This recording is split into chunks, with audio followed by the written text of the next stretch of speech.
firman Tuhan. Mari kita biarlah hati kita menjadi hati tanah yang subur yang siap ditabur. Kita angkat pujian, penuhkanlah bejanamu.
Firman-Mu yang kuasa untuk mengubah sikap dan hidup kami. Firman-Mu lah yang menegakkan kami di saat kami jatuh. Tolonglah kami ya Tuhan. Penuhkanlah dengan air sungai-Mu, sebab kami haus akan firman-Mu. Biarlah firman itu boleh terus berbicara di dalam hidup kami melalui pertolongan Roh Kudus. Berkatilah kami masing-masing ya Tuhan, jemaat-Mu dan juga hamba-Mu yang menyampaikan firman Tuhan. Tolonglah kami semua. Biarlah Roh Kudus boleh menaungi hati dan pikiran kami, sehingga firman itu boleh kami dapat terima dan kami dapat nikmati di dalam kehidupan kami hari lepas hari. Berkati semua jemaat ya Tuhan, kami serahkan ke dalam tangan kasih-Mu. Haleluya. Amin. Silakan duduk saudara-saudara kasih Tuhan. Shalom.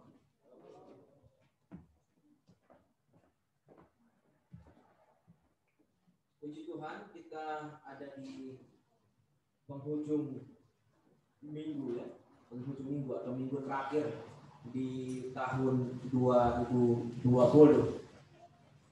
Apakah Bapak Ibu, saudara-saudara bersuka cita oleh karena dapat sampai di minggu yang terakhir di bulan ini? Apakah Anda sukacita? Atau takut?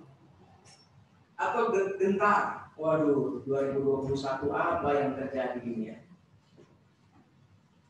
Pasti di antara kita juga sudah banyak yang membuat planning untuk pekerjaan, ya, untuk keluarga, dan untuk apapun itu kita sudah punya planningnya.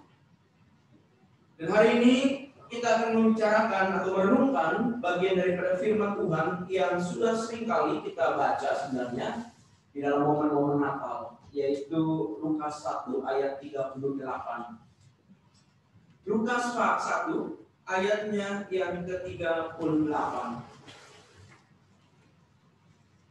Saya minta untuk kaum wanita membacakannya pertama kali, kemudian kita kaum pria.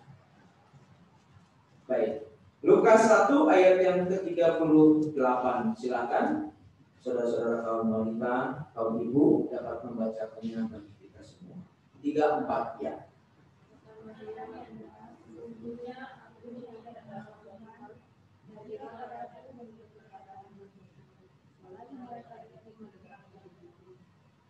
Baik, kaum laki-laki atau kaum pria, kaum bapak, mari kita membaca ayat 38, 1, 2, 3 ya. Kata Maria, sesungguhnya aku ini adalah hamba Tuhan, jadilah padaku menurut perkataanmu itu. Lalu malaikat itu meninggalkan dia. Saya akan baca sekali lagi ayat 38 yang menjadi inti topik daripada pembicaraan kita.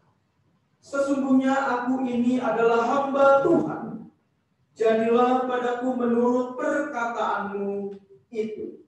Saudara-saudara kasih Tuhan, tema kita hari ini adalah aku ini adalah hamba Tuhan. Aku ini adalah hamba Tuhan.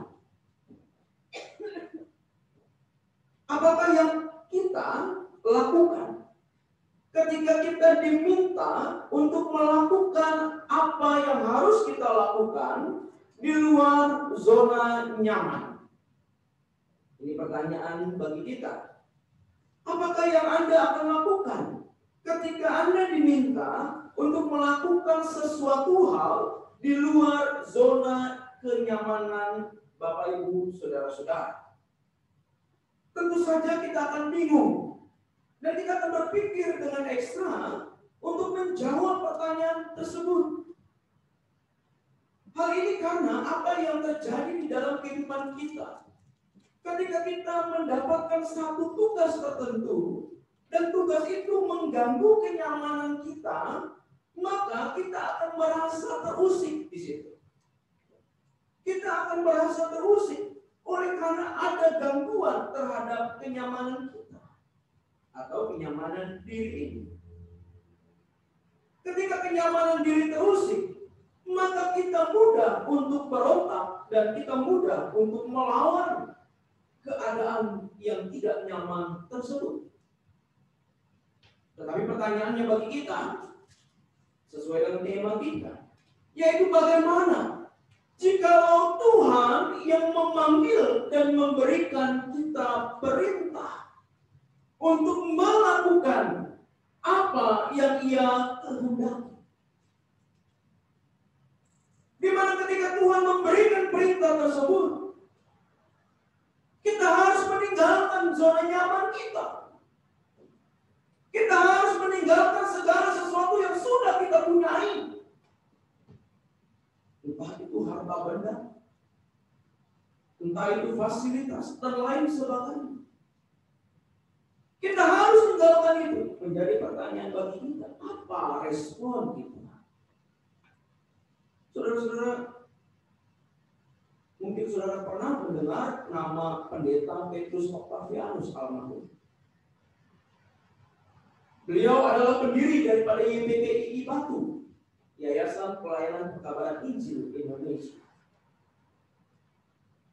Siapa sangka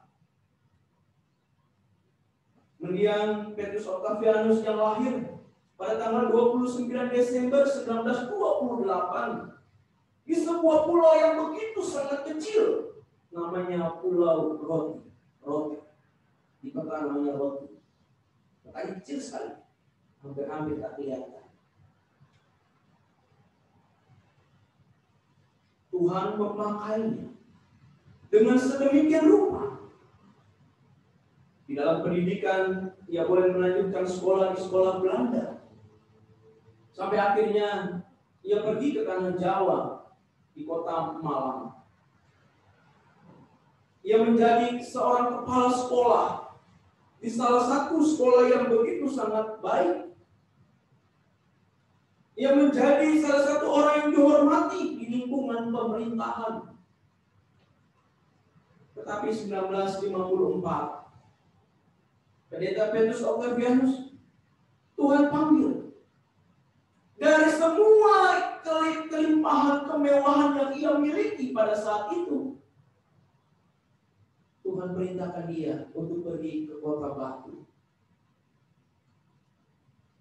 Tempat yang sunyi sepi, tidak seperti sekarang. Tapi dia tetap pergi melaksanakan apa yang Tuhan perintahkan. Dari rumah besar di Malang, dia pindah ke gubuk kecil di kota Batu. Tuhan mulai bekerja. Dia berjumpa dengan misionaris dari Inggris. Dan akhirnya Injil boleh diberitakan. Tahun 1957, 60 YPPI boleh ada. 61 yayasan tersebut berdiri dan akhirnya mendirikan Institut Injil Indonesia. Ia juga mendirikan panti asuhan, rumah asuh atau diakonia bagi warga kota Batu sekitar. Saudara-saudara yang kasih Tuhan, dari yang nyaman kepada yang tidak nyaman, itu harus dikerjakan beliau. Ungkapan sesungguhnya aku ini hamba Tuhan, biarlah terjadi pada hamba seperti yang Tuhan katakan. Ungkapan ini adalah sebuah ungkapan yang keluar dari seorang yang telah memberikan dirinya sepenuh hati kepada semua. Sebab ketika ini diungkapkan, maka jelaslah bahwa ia siap menanggung segala macam resiko dan konsekuensi dari perintah yang diberikan kepada. Oleh karena dia berkata, aku adalah hamba Tuhan. Mungkin saudara pernah dibesarkan di lingkungan kepolisian atau TNI. Tentara. Ketika komandan berkata kepada anak buah, memberikan sebuah perintah, apapun perintah itu, maka prajurit pasti akan berkata, apa kalimat yang akan keluar dari mulut prajurit? Siap, laksana. Mau perintahnya itu susah, mau perintahnya itu gampang, tetap dia harus laksanakan, karena itu adalah perintah panglima atau atasannya. Tetapi dia tahu kenapa dia harus mengerjakan perintah itu. Inilah sesungguhnya aku adalah hamba. Saudara, konteks teks yang kita baca ini di dalam Lukas mengisahkan tentang seorang bernama Maria. Seorang bernama Maria, di mana bahasa Ibrani daripada Maria adalah Mar, yang berarti adalah kuat. Maria adalah seorang wanita muda yang berumur kira-kira 13 sampai dengan 16 tahun ketika malaikat Gabriel datang kepadanya. Ini adalah umur yang relatif sangat muda. Sangat muda. Maria menerima firman Tuhan melalui malaikat Gabriel. Sebelum semuanya itu terjadi, Maria, ia sudah memiliki sebuah planning besar. Secara khusus planning bersama dengan Yusuf tunangannya. Ia sudah mempunyai gambaran tentang kehidupannya. Apa yang ia akan lakukan, apa yang ia kerjakan, apa yang ia akan buat bersama dengan tunangannya yang nanti akan menjadi suaminya kelak di Nazaret. Memang Maria dan Yusuf adalah pasangan yang mengasihi Tuhan. Namun pasti tidak dipikirkan mereka bahwa mereka dipersiapkan Tuhan untuk menjadi alat bagi pekerjaan Tuhan yang begitu sangat besar. Maria hanyalah seorang wanita biasa. Yusuf hanyalah seorang tukang kayu. Dia bukan pejabat sipil. Dia bukan orang terhormat dalam kasta kepemimpinan. Dia hanya tukang kayu. Maria hanya gadis desa biasa yang lugu. Di usia 13 sampai dengan 16 tahun kira-kira. Ketika malaikat Gabriel datang, ia mengucapkan sebuah kalimat pembuka yang menenangkan hati, tetapi sekaligus membingungkan. Mari kita perhatikan di dalam ayatnya yang ke-26 dan 27 sampai dengan 28 saya akan bacakan bagi kita semua. Alkitab berkata, dalam bulan yang ke-6 Allah menyuruh malaikat Gabriel pergi ke sebuah kota di Galilea bernama Nazaret kepada seorang perawan yang bertunangan dengan seorang bernama Yusuf dari keluarga Daud. Nama perawan itu Maria. Ketika malaikat itu masuk ke rumah Maria, ia berkata, "Salam, hai engkau yang dikaruniai Tuhan menyertai engkau." Salam, hai engkau yang dikaruniai Tuhan, Tuhan menyertai engkau. Apa respon Maria yang dicatatkan oleh Lukas? Apakah Maria di situ senyum-senyum dan berkata, "Wow, malaikat datang kepadaku"? Ayatnya yang ke-29 dikatakan, Maria terkejut mendengar perkataan itu, lalu bertanya di dalam hatinya, apakah arti salam itu? Salam yang menenangkan dan menyejukkan, tetapi sekaligus salam yang begitu sangat membingungkan. Oleh karena ini datangnya bukan daripada manusia biasa, ini bukan datang daripada tetangganya, ini bukan datang daripada saudara-saudaranya, tapi ini datang dari malaikat utusan Tuhan yang datang kepada Maria dan langsung mengatakan, "Shalom, hai engkau yang dikaruniai oleh Tuhan." Saudara-saudara kasih Tuhan, apa yang kita akan pikirkan kalau kita berjumpa dengan malaikat dan malaikat mengatakan hal itu? Tiba-tiba diangkatmu tengah malam. Di tengah sunyinya semua tempat, malaikat datang kepada Elsa. Salah, hai engkau yang dikaruniai. Antara dua saja kemungkinan. Dia langsung bagi pintu atau dia langsung lari keluar rumah. Ini hal yang tidak biasa, bukan? Ini hal yang istimewa. Maka Maria terkejut dan dia bertanya, apakah arti salam itu? Kata malaikat itu kepada Maria, "Jangan takut, hai Maria, sebab engkau beroleh kasih karunia di hadapan Allah." Itu yang malaikat katakan di dalam ayatnya yang ke-30, ketika Maria ada di dalam kebingungan sekaligus ketakutan. Maka malaikat menggunakan kalimat, "Jangan takut, hai Maria, sebab engkau beroleh kasih karunia." Bapak Ibu Saudara yang dikasihi Tuhan, Maria terus bertanya-tanya di dalam dirinya, apa maksudnya kedatangan Gabriel ini? Dan dia berkata, "Jangan takut." Ia berkata, "Tenanglah." Dan malaikat itu melanjutkan dengan berita yang harus dikerjakan oleh Maria. Apa berita itu? Beritanya bukan untuk penginjilan. Beritanya bukan untuk pergi ke kota lain untuk melakukan aktivitas seperti layaknya Yunus diberitakan Allah.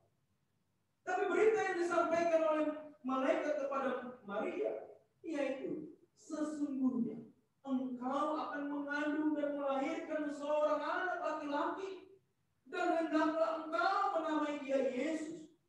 Ia akan menjadi besar dan akan disebut anak Allah yang Maha Tinggi.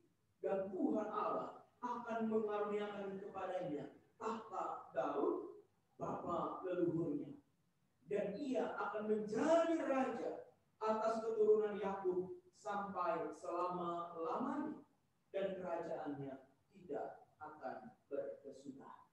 Saudara, di tengah-tengah kebingungan, di tengah-tengah ketakutan, Maria mendengarkan sebuah berita yang disampaikan oleh malaikat. Bahwa Tuhan memanggilnya, bahwa Tuhan memakainya untuk menjadi Allah. Sehingga Yesus Kristus dapat datang ke tengah-tengah dunia. Ini adalah berita yang begitu sangat luar biasa kepada seorang wanita berumur belia. Ketika kita membaca bagian ini, kita harus tahu bahwa konteks daripada Yahudi, pernikahan itu wanita dilakukan kisaran umur 13 sampai dengan 16 tahun. Ini dalam konteks dari Yahudi. Sehingga Maria kira-kira umur sedemikian. Ini berita yang begitu sangat luar biasa. Berita yang mengejutkan.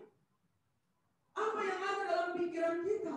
Jikalau kita ada dalam posisi Maria, maka tentu saja kita akan bingung, gemetar, takut, dan semua perasaan itu pasti akan campur aduk di dalam pikiran kita. Maria langsung menyatakan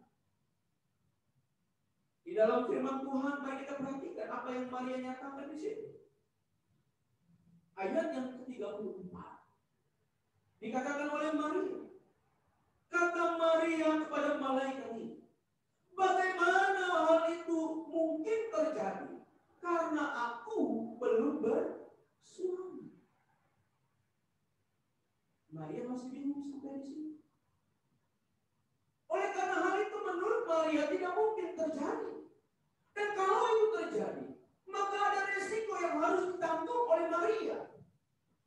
Oleh karena dicatatkan di dalam Imamat 20 ayat yang ke-10 dan Ulangan pasal yang ke-22 ayat yang ke-22, maka ketika hukum Yahudi itu berkata, perempuan atau laki-laki yang berzina dan kedapatan berzina, maka ia akan mendapatkan hukuman. Dan hukumannya itu adalah rajam batu sampai mati.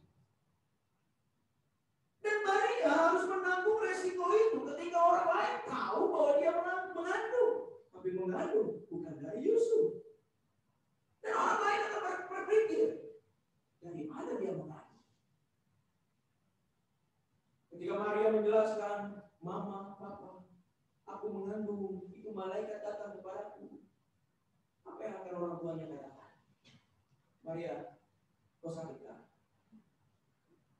Apa yang akan Maria katakan kepada teman-teman rekan-rekan keluarganya? Ketika tahu bahwa dia akan mengandung.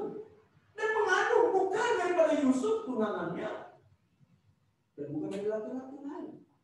Tapi benih itu ditaruh di dalam kuasa Roh Kudus. Saudara, apa yang akan kita pikirkan di situ? Ini bukan tugas yang biasa. Ini tugas yang begitu sangat luar biasa. Maria harus meninggalkan kenyamanannya. Maria harus meninggalkan segala sesuatu yang telah dipikirkan, dirancangkannya di dalam kebaikannya. Dia harus tinggalkan.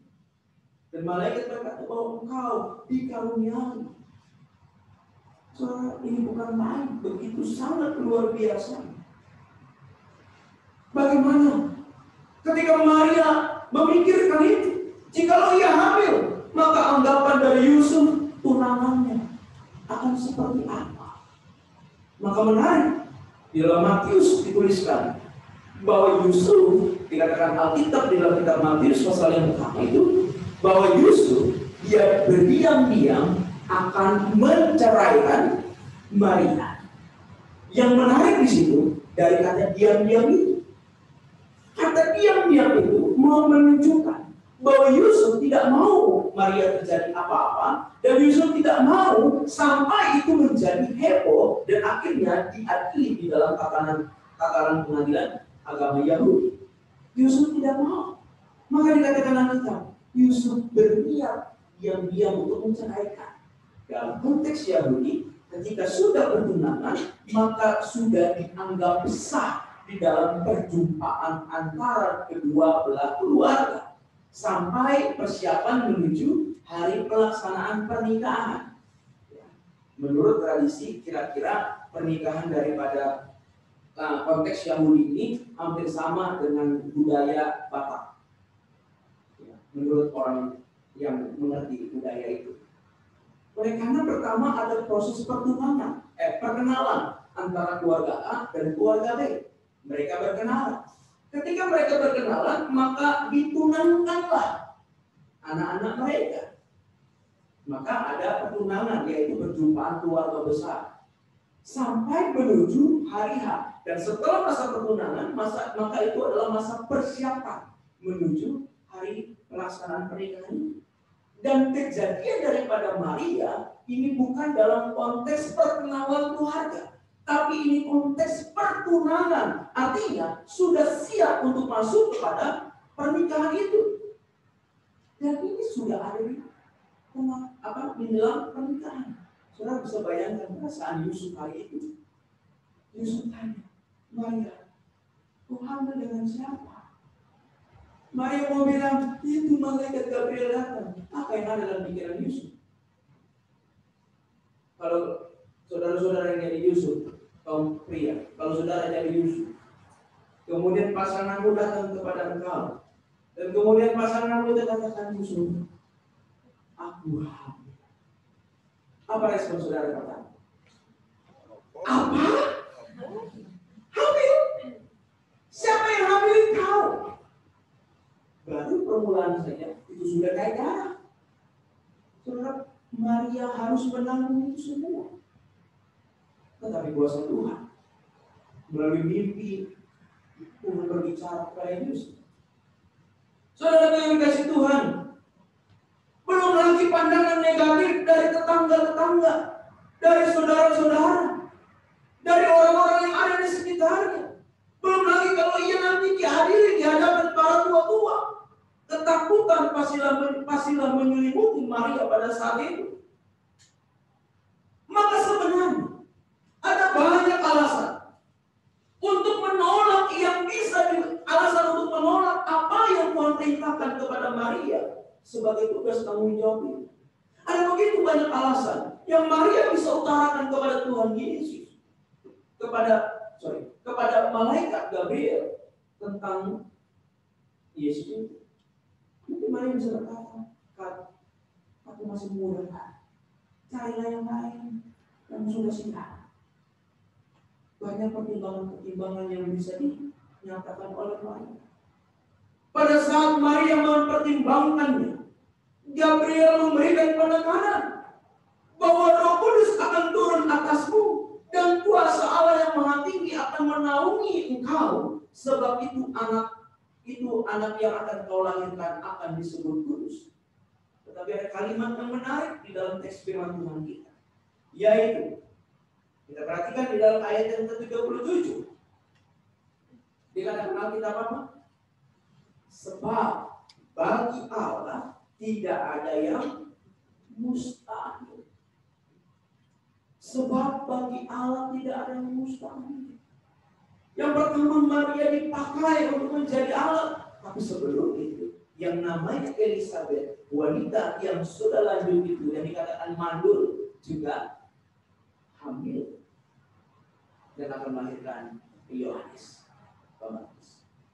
Saudara-saudara dikasih Tuhan, sebab bagi Allah tidak ada yang mustahil. Kalimat ini memberikan penghiburan kepada Maria ketika ia harus mempertimbangkan keputusan apa yang ia akan ambil melihat tugas tanggung jawab yang begitu besar ini. Apa yang Allah berikan kepada Maria, di mana Maria adalah alat. Ini tidak ada kualifikasi apapun daripada Maria.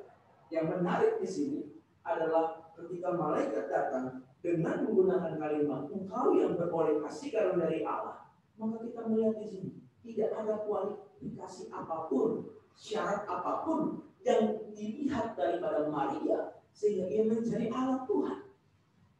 Maria hanya wanita desa biasa. Yusuf hanya tukang kayu. Mereka hanyalah orang biasa pada saat itu. Hal ini ditandai apa? Ditandai ketika Maria memberikan persembahan itu. hanya harga yang terkecil daripada apa yang harus diberikan. Itu yang biasa, miskin. Tapi Tuhan memakai. Maka dikatakan engkau beroleh kasih karunia untuk melayani Allah yang Maha Kuasa. Bapak Ibu Saudara dikasih Tuhan, sebab bagi Allah tidak ada yang mustahil. Hal ini adalah istimewa di dalam diri kita. Ketika kita mengerti akan karunia yang Allah berikan dan kita meresponinya di dalam kasih karunia tersebut. Ketika karunia itu ada, maka segala sesuatu ada dalam penyertaan Tuhan semata. Sehingga jawaban daripada Maria yang berkata di dalam ayat 38 ini menjadi sangat megah sekali. Yaitu dia berkata, ya, sesungguhnya aku adalah hamba Tuhan. Jadilah padaku menurut perkataanmu itu. Inilah jawaban daripada Maria. Ketika dia mempertimbangkan itu, malaikat berbicara, memberikan satu keyakinan. Bagi Tuhan tidak ada yang mustahil. Maka jawaban daripada Maria tidak berkata, aduh Tuhan, terlalu berat buat petugas. Ya, yang Maria katakan, ya, sesungguhnya aku adalah hamba perempuan. Saudara-saudara kasih Tuhan, hal ini menunjukkan kepada kita suatu dasar penting yang telah dipahami oleh Maria ketika ia menerima tugas tanggung jawab daripada Allah. Maka yang pertama, kita bisa belajar daripada teks firman Tuhan. Yang pertama yaitu, semua berasal dari Tuhan, bukan daripada manusia atau Maria. Semua berasal dari Tuhan, bukan dari Maria atau manusia lainnya ketika menerima karunia itu. Maria tidak meminta-minta untuk mendapatkan sebuah pengalaman spektakuler. Semuanya itu berasal dari Allah, bukan daripada manusia. Semuanya itu adalah proyek Allah. Itu bukan gagasan dan rancangan kita. Semuanya itu dari Allah, karena Dia adalah Allah yang berdaulat di atas kehidupan kita. Sehingga ketika Ia datang kepada kita dan berkata, aku memberikan perintah kepadamu, aku memanggilmu, maka apa yang menjadi respon kita? Apa yang menjadi kesadaran kita? Maka kita harus ingat, ketika kita dipanggil Tuhan untuk melayani Tuhan, maka itu bukan dari kita, itu dari Dia yang mempunyai pelayanan itu. Maka gereja tidak boleh takut, hamba-hamba Tuhan tidak boleh takut, jemaat Tuhan tidak boleh takut. Kalau Tuhan yang panggil, maka semuanya itu dari Tuhan, bukan daripada kita. Sebab tidak ada kualifikasi apapun, syarat apapun yang ada pada diri kita sehingga Tuhan mau pakai kita. Tidak. Itu adalah hak daripada kita. Yang kedua, Maria menjadi Allah, maka itu hanyalah anugerah Allah semata, anugerah Tuhan semata. Tidak ada syarat atau kualifikasi dari manusia untuk dipakai Allah menjadi Allahnya. Semuanya hanyalah kasih karunia yang Allah berikan kepada saudara dan saya. Itulah sebabnya Paulus katakan dalam 2 Korintus pasal yang keempat itu, oleh karena kasih karunia, aku telah menerima pelayanan ini. Untuk itu aku tidak tawar hati. Saudara-saudara yang semua, Maria sadar bahwa ini hanyalah karunia Tuhan. Maka kalau ini karunia Tuhan, maka dia siap melaksanakan itu. Sebab semuanya adalah kehendak daripada Sang Kuasa. Itu yang kedua. Semua hanya karunia Tuhan. Yang ketiga, semua berdasarkan wawasan mengenai Allah yang hanya bisa dimengerti di dalam hubungan spiritual yang baik dengan Sang Pencipta. Sekali lagi, semuanya ini hanya berdasarkan akan wawasan kita mengenai Allah yang hanya mungkin dapat dimengerti di dalam sebuah hubungan yang erat dengan Tuhan Sang Pencipta kita.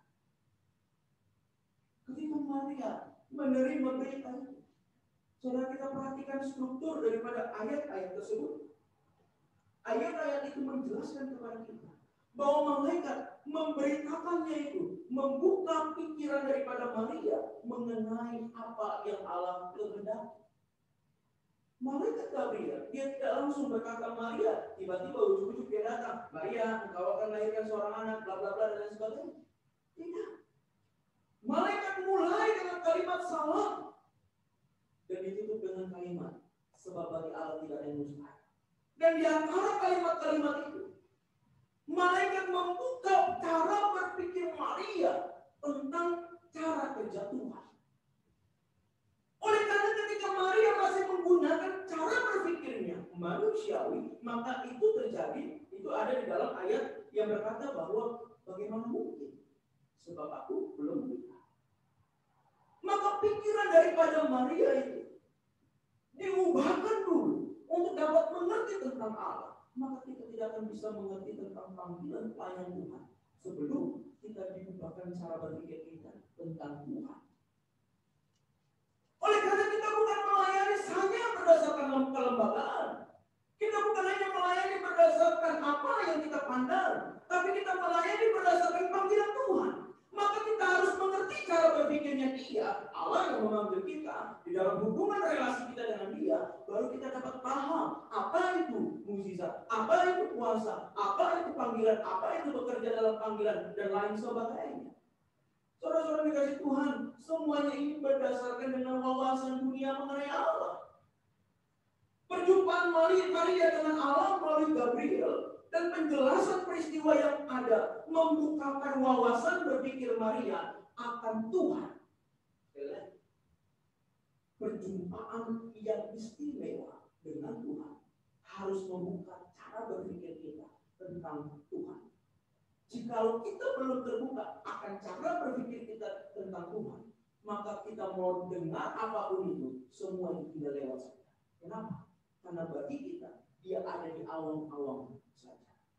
Tapi kalau cara berpikir kita sudah ganti dengan cara berpikir iman percaya kita. Yesus adalah Tuhan dan Juru Selamat. Dia Allah yang Maha Kuasa, Dia Allah yang Maha Tahu dan lain sebagainya. Maka cara berpikir itu ada di dalam pikiran kita. Semua langkah kehidupan kita, semua tindakan kita, semuanya tercermin dari cara kita memandang siapa Tuhan. Ini menjadi penting. Maka ketika kita berkata, oke, aku mau melayani, ini bukan kita sedang melayani manusia. Ini bukan sedang melayani orang-orang yang ada di sekitar kita. Kita sedang melayani Dia. Karena kalau kita melayani Dia, segala bentuk konsekuensinya, segala bentuk tantangannya, segala bentuk hinaannya, segala bentuk caciannya, kita akan siap menghadapi itu. Karena Tuhan beserta dengan kita. Tapi kalau kita hanya memandang ke manusia, kita melayani manusia, maka kita baru disakiti sedikit, kita baru diomongi sedikit, belum dianiaya. Kita langsung berkata, aduh susah kali pelayanan ini. Tinggal ini. Kenapa? Ada begitu banyak alasan bagi Maria untuk keluar daripada zona itu yang Tuhan berikan. Tapi dia tidak berkata, aku mau keluar dulu. Tapi dia berkata, siap, aku laksanakan itu. Ketika Maria berkata siap, apakah ada risiko di depan matanya? Ada. Tapi ketika dia berkata siap, maka dia tahu bahwa cara berpikirnya bukan lagi cara berpikir dirinya tentang dirinya, tetapi cara berpikir tentang Allah atas dirinya. Ini yang menjadi menarik, yang menjadi penting di dalam kehidupan kita. Cara berpikir kita tentang Allah ini harus menjadi yang utama. Hal tidak bisa dimengerti dengan pikiran yang tertutup. Kita tidak bisa mengerti tentang Dia yang memanggil kita di dalam tugas tanggung jawab kita dengan cara berpikir yang tertutup atau cara berpikir duniawi. Kepentingan Dia tidak bisa.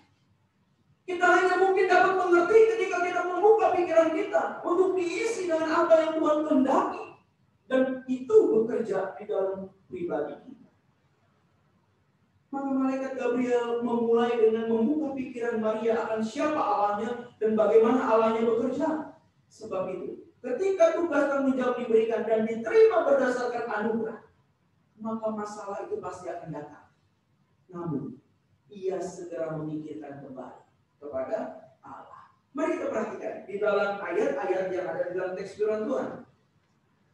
Mari kita perhatikan di dalam pasalnya yang kedua. Mari kita perhatikan pasal yang kedua. Kita lihat di dalam ayat yang ke-19. Mulai dari ayat yang ke-18.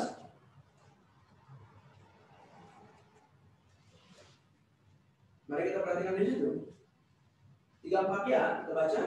Dan semua orang yang mendengarnya heran tentang apa yang dikatakan gembala-gembala itu kepada mereka. Ayat 19. Tetapi Maria menyimpan segala perkara itu di dalam hatinya dan merenungkannya. Kita lihat lagi ayatnya yang ke-51. Ya, ayat 50. Mulai ayat 49 kita baca. 34 ya. Jawabnya kepada mereka, "Mengapa kamu mencari aku? Tidakkah kamu tahu bahwa aku harus berada di dalam rumah Bapakku?" Tetapi mereka tidak mengerti apa yang dikatakannya kepada mereka. Lalu ia pulang bersama-sama mereka ke Nazaret, dan ia tetap hidup dalam asuhan mereka. Dan ibunya menyimpan semua perkara itu di dalam hatinya.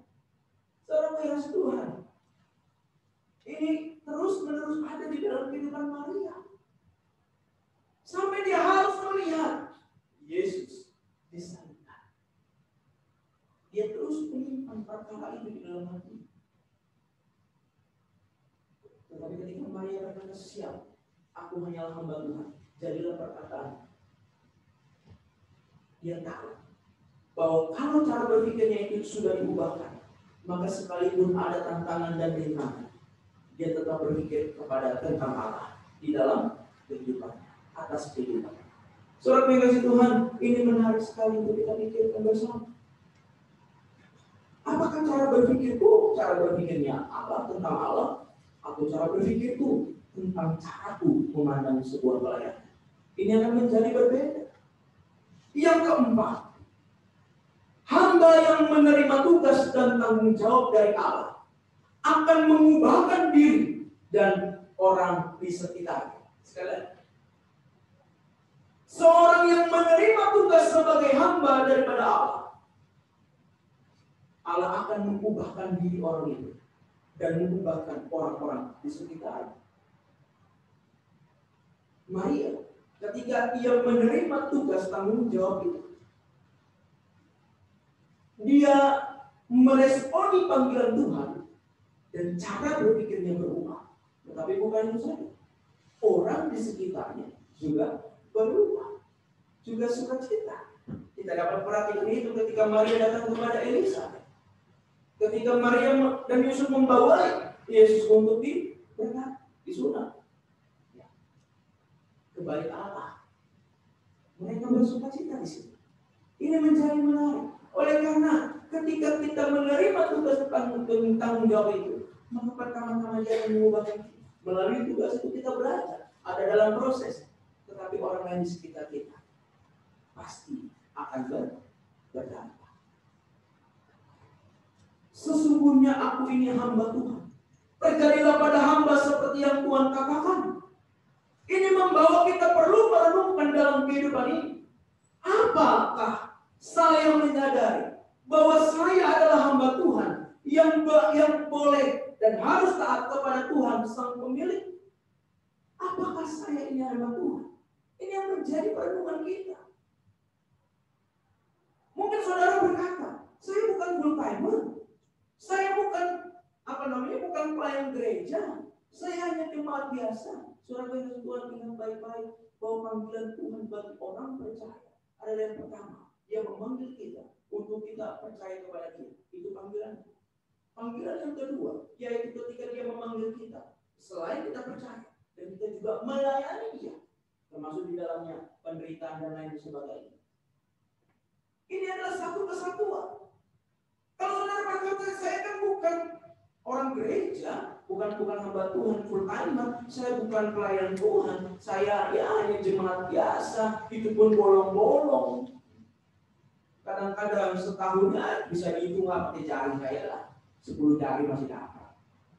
Saya mau bilang, saya bukan hamba Tuhan.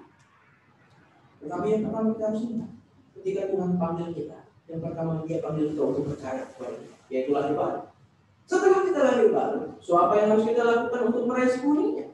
Yaitu Tuhan memanggil kita untuk melayani Dia. Nah persoalannya, banyak kita berpikir melayani Tuhan adalah di mimbar ini. Melayani Tuhan kalau saya singgas, kalau saya main musik, kalau saya bikin sesuatu di gereja. Bukan. Melayani Tuhan adalah seluruh rangkaian kehidupan kita. Di dalam segala aspeknya, itulah melayani Tuhan. Jangan kita kecilkan kata melayani Tuhan itu hanya di dalam ruangan ini. Sebab kalau kita mengerti melayani Tuhan hanya di dalam ruangan ini, setelah keluar dari ruangan ini, maka kita tidak melayani Dia lagi. Sebab itu banyak orang berpikir begini, itu kan bukan hal yang rohani, itu hal yang duniawi. Sudah yang rohani di gereja, yang duniawi nanti di luar. Apakah demikian? Kita memang berasal daripada dunia ini. Warga negara kita bukan warga negara dunia ini. Itu yang menjadi penting. Yang Paulus katakan. Sebab itu ketika aku ada dalam dunia ini, Paulus bertanya, apa yang aku harus lakukan? Kalau aku harus hidup, maka aku harus menghasilkan buah. Dan buah itu tinggal tetap. Artinya apa? Ini bicara tentang seluruh aspek kehidupan. Maka sesungguhnya aku adalah hamba Tuhan. Jadilah padamu menurut perkataanmu itu, membawa kita mengerti bahwa aku hamba Tuhan, bukan hanya di dalam ruang gereja ini, tapi di seluruh rangkaian kehidupanku. Aku adalah hamba Tuhan.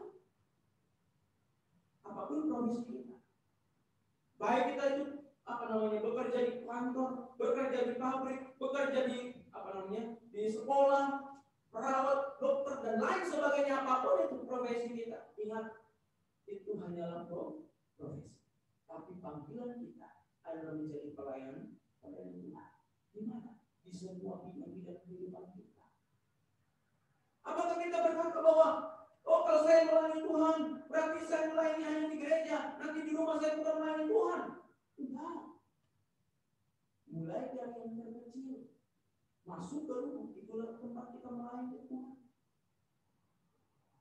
Bekerja, tempat kita melayani Tuhan, dan lain sebagainya. Tempat itu adalah tempat di mana kita melayani Tuhan.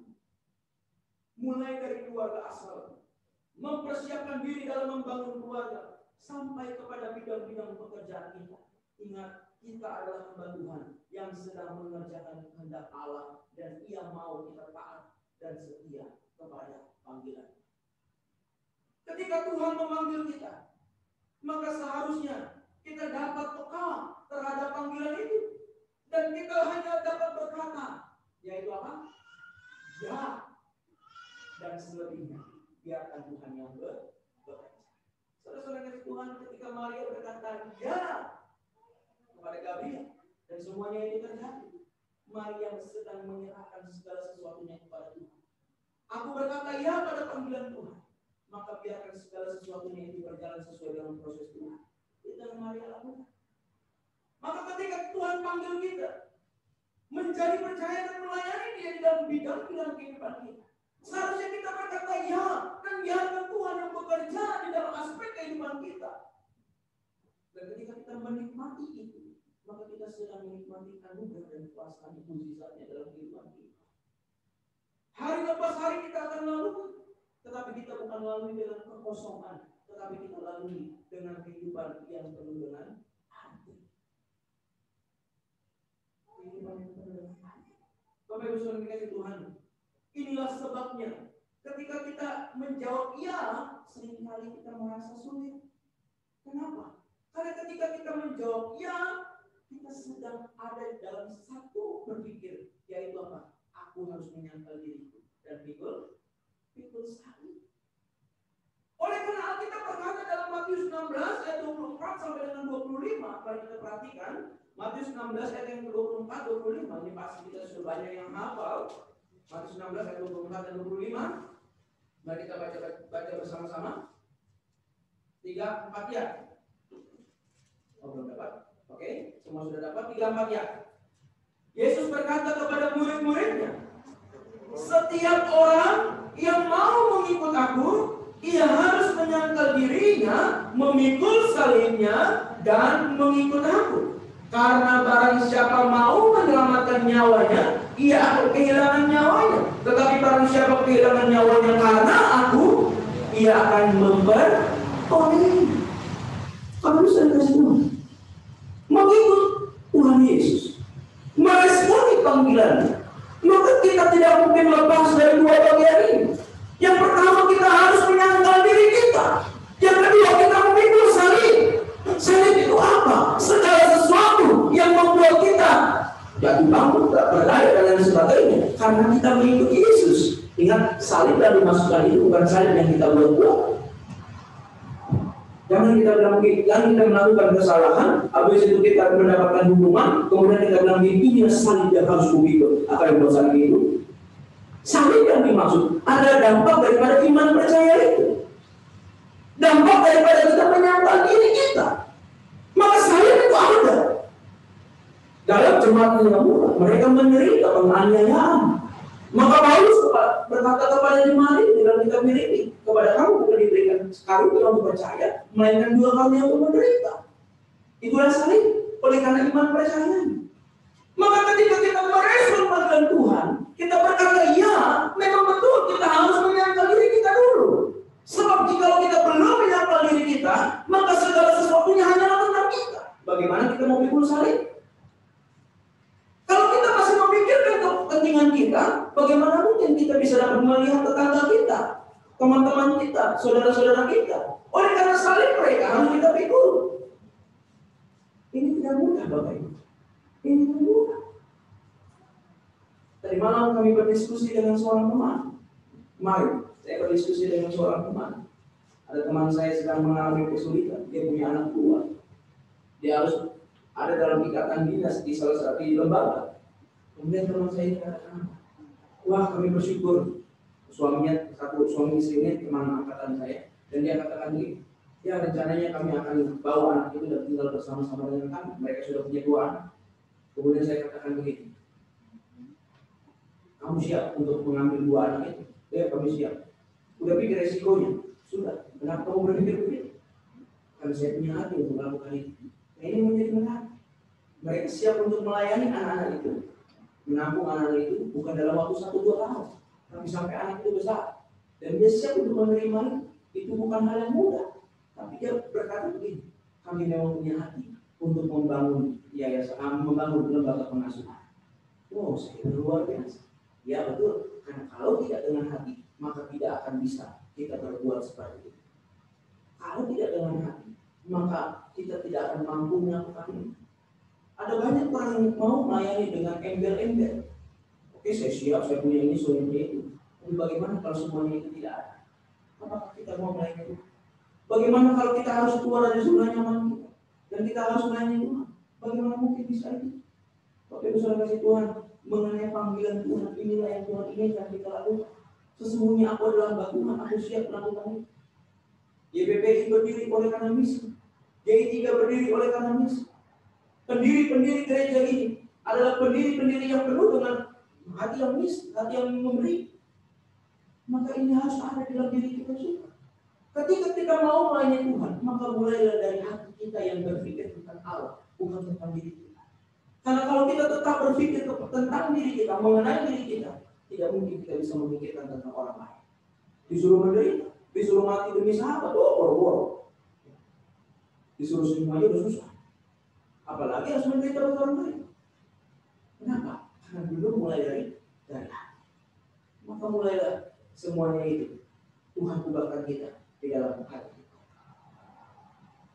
Yesus berkata kepada murid-muridnya bahwa siapa yang mengikutnya harus menyangkal diri dan mengikuti.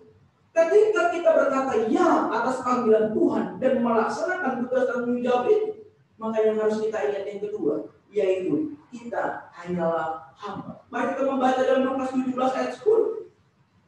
Lukas 17 ayatnya yang ke-10.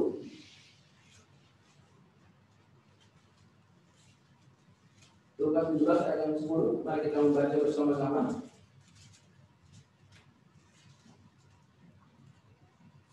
Lukas 17 ayat 10, 3-4 ya. Demikian juga kamu, apabila kamu telah melakukan segala sesuatu yang ditugaskan kepadamu, hendaklah kamu berkata, kami adalah hamba-hamba yang tidak berguna. Kami hanya melakukan apa yang harus kami lakukan. Apa yang kami harus lakukan. Sekali lagi saya akan baca bagi kita. Kami adalah hamba-hamba yang tidak berguna. Kami hanya melakukan apa yang kami harus lakukan. Berdasarkan apa? Berdasarkan karunia yang Tuhan berikan kepada kita.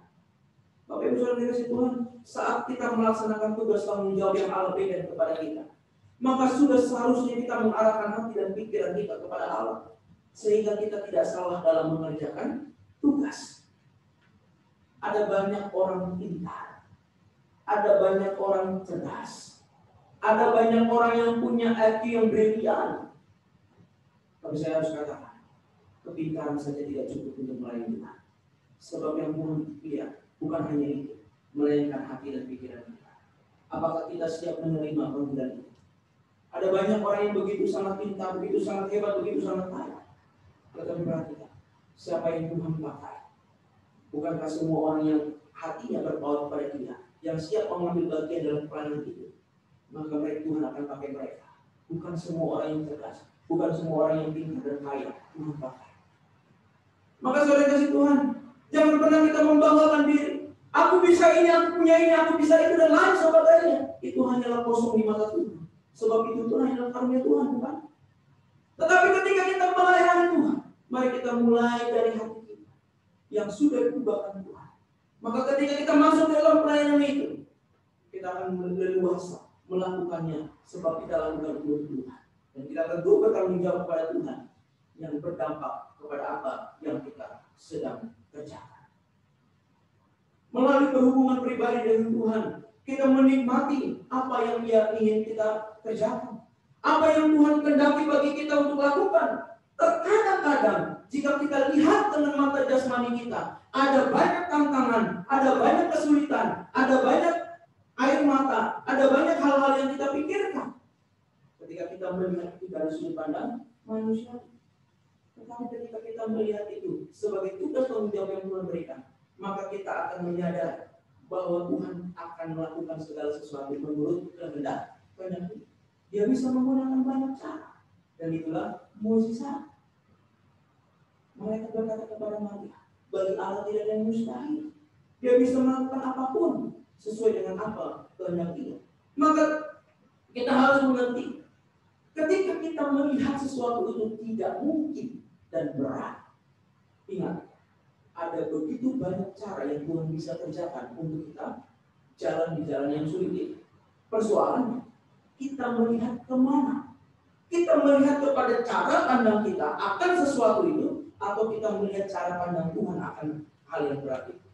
Kalau kita melihat dengan mata jasmani kita, semua pintu tertutup, tapi kita lupa Tuhan bisa membuka pintu. Dalam kitab katakan apa? Kalau manusia tutup, Tuhan bisa buka. Tapi kalau Tuhan yang buka, tidak ada seorang pun yang dapat menutup.